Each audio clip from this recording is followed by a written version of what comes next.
Dad, teach me to swim next time. Our kind husband took our 5-year-old daughter to the beach in response to her cute request. However, he was swept away by a huge wave right before our eyes. Ah, darling. As he was swallowed by the waves, I screamed from the shore. The sound of my pounding heart echoed in my ears, and my whole body trembled. I despaired, thinking this would be our final goodbye forever. But 5 years later, at the beach, I saw my husband teaching a young boy to swim. It couldn't be possible, I thought as I watched him closely. One never knows when misfortune will strike. At 38, my 10-year-old daughter Bonnie and I experienced such a hell 5 years ago. My husband, in fact, died in a sea accident. Hey, when is Dad coming home? Your dad isn't here anymore. But you still have me, sweetie. He was supposed to be good at swimming. It was he who invited the family to the beach that day. Christina, how about we all go to the beach during the next holiday? Our daughter was thrilled at the suggestion. We thought it would be a fun family outing, but after he was swept away by the waves, a large-scale search was conducted, but he was never found. The police determined it was a drowning accident. Since his disappearance, I've struggled to move forward for the sake of our young daughter. But financial issues also tormented me. We couldn't declare him legally dead until 7 years had passed, so we couldn't claim the insurance money, and our lives were impoverished. On top of that, I discovered he had borrowed $300,000 from a loan shark. He had asked me to co-sign for a $30,000 loan to cover his restaurant's running costs, and I had signed without knowing the actual amount. Thus, legally, I had to repay the loan.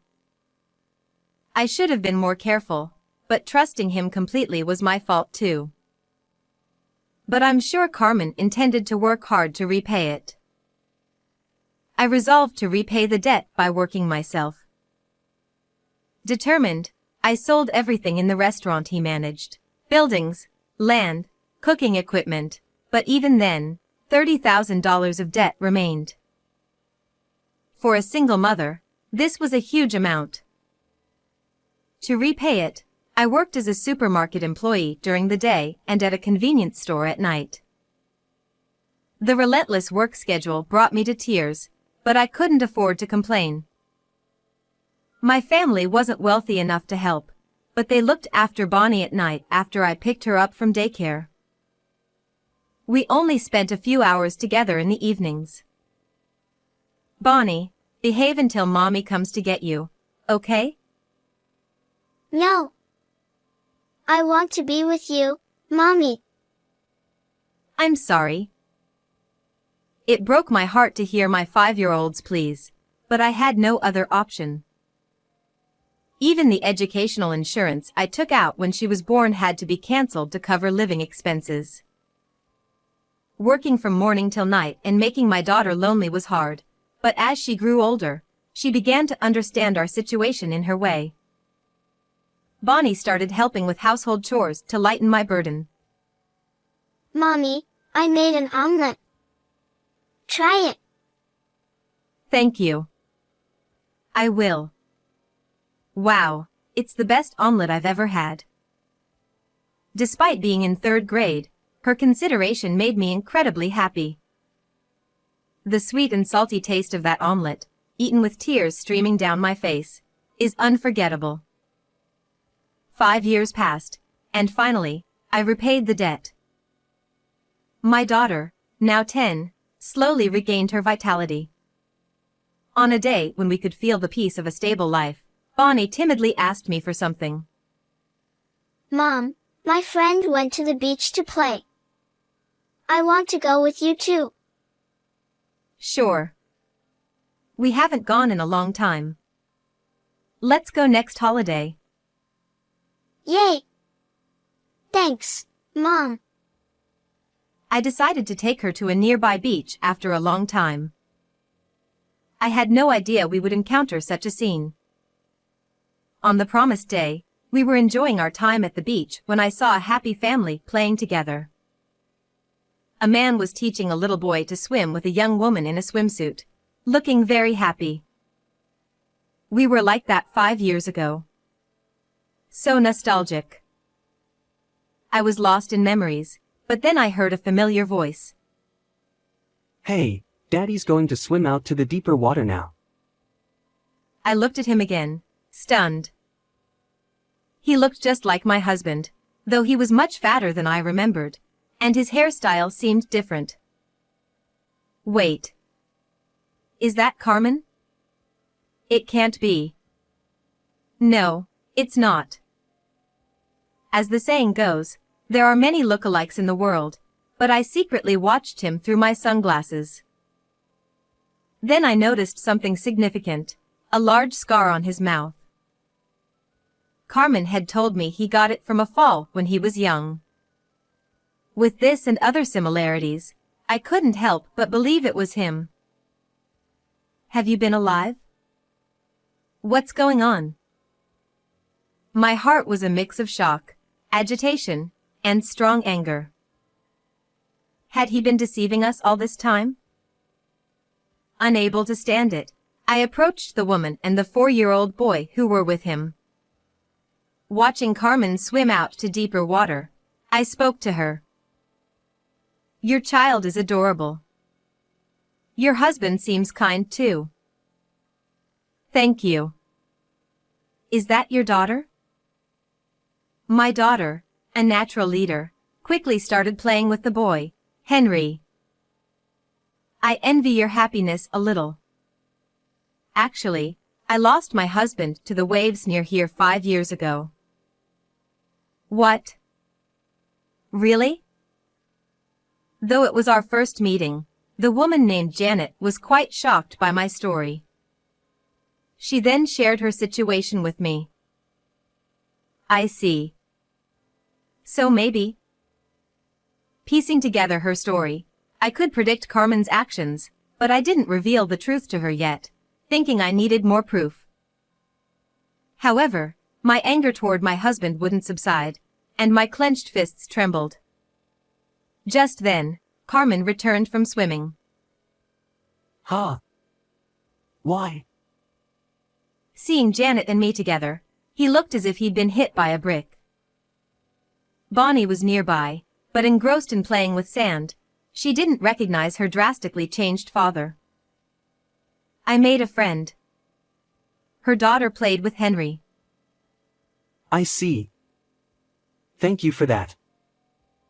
Though he looked surprised for a moment, he quickly regained his composure and acted as if nothing had happened, though he avoided making eye contact with me. I just remembered an urgent matter. Janet, let's go home. What? We just got here. Seeing him in a rush to leave, I called out, not letting him escape. It's been a while, hasn't it? Carmen? Huh? Who are you? My name is Rick. You've got the wrong person. I'm in a hurry, so excuse me. He tried to act like a stranger and run away from me. Janet, however, wanted to hear my story. Actually, my husband has amnesia and doesn't know his past. Christina, if you know anything, please tell me. It could be a clue. Hey! What are you talking about? You're causing trouble. It's no trouble. I have things to say too. Great. We live nearby. Please come over. Janet was overjoyed, but Carmen turned pale, sweating profusely. We were guided to their mansion, a grand house resembling a castle. Her elderly parents, who seemed kind, welcomed us. It was obvious they were very wealthy. Later, I learned that Janet's father was a prominent landowner in the area, owning many apartments and parking lots, with Carmen helping to manage them. Inside the house, luxurious furniture filled the space. Though I felt out of place, I was determined to confront Carmen. Not wanting to involve my daughter in the mess, I asked Janet if she could stay with the housekeeper and play in the children's room while we talked. Janet agreed, and we five gathered in the living room. Actually, this man was my husband 5 years ago, named Carmen. What? Really? I quickly started, and Janet exclaimed in shock.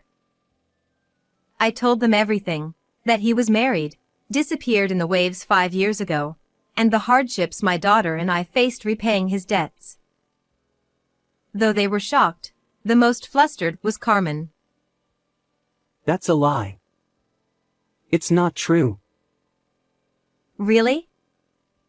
If his name is Carmen, not Rick, maybe he named our son Henry after his father? No way. I really don't remember anything. This woman must be making it up. As he continued to feign ignorance, I decided to show Janet and her parents the photos stored on my phone.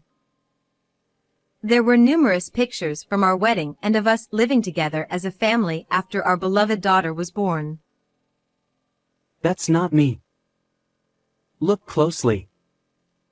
The body type is completely different, isn't it? It's someone else.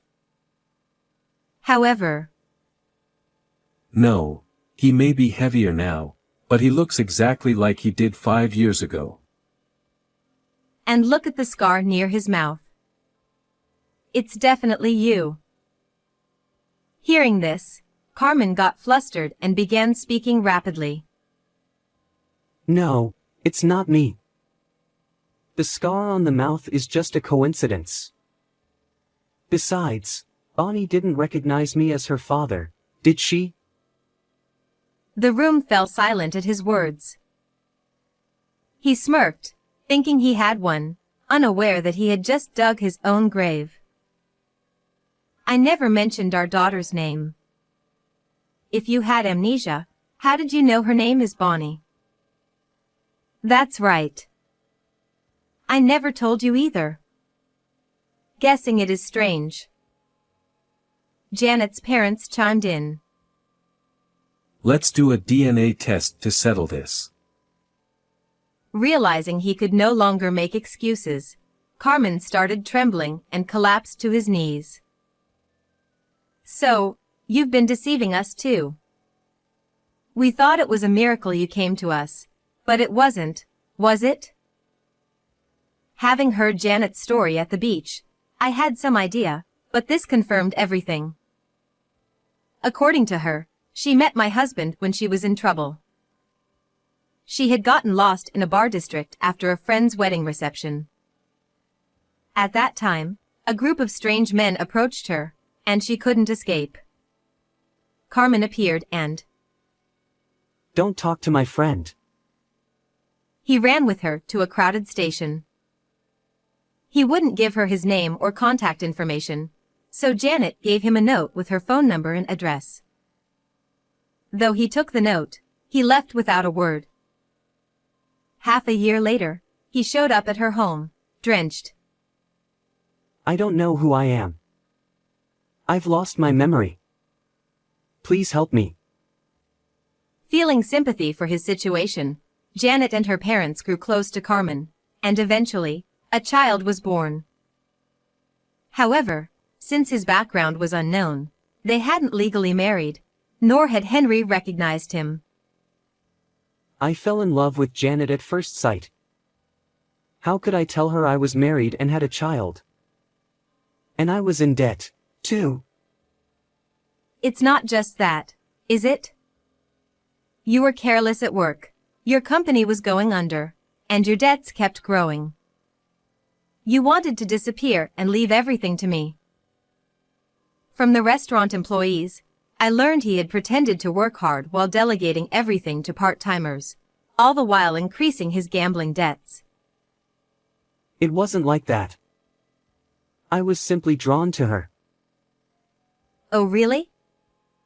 You knew Janet was wealthy and saw a chance for a luxurious life, didn't you? You faked amnesia to get into her home. Cornered. It wasn't my intention. But his eyes were darting, and it was obvious to everyone he was lying. You con artist. I won't forgive you. Despite her father's anger, Carmen still tried to defend himself. Yes, I came to this house because of the address on the note. I was amazed it was a mansion. It's natural for anyone to want to live luxuriously. And? You faked being swept away by the sea to disappear from our lives? Humph. Now that it's out, I admit it. I managed to infiltrate this house nicely. Without any remorse, he made an outrageous suggestion. Janet, why don't you pay my alimony? Then we can finally get married properly.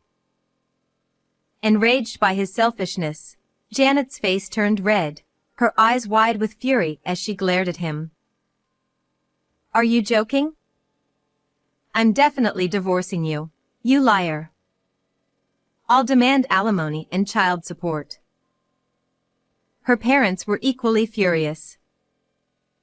Get out right now. But what am I supposed to do now? He turned to me, realizing his plight. The change in attitude was astonishing. It was a moment of weakness. I'll return to Christina and Bonnie now. You understand, right? Understand? Do you know how much we've suffered because of you? I'll never forgive you. But I'll have nowhere to go. Please. Spare me. Carmen groveled at my feet, tears, drool, and snot staining the floor, his forehead rubbing against it pathetically. I looked down at him coldly, saying nothing. Later, I officially divorced Carmen. He was found guilty of deceiving everyone, lying to me, saddling me with debt, and tricking Janet and her family.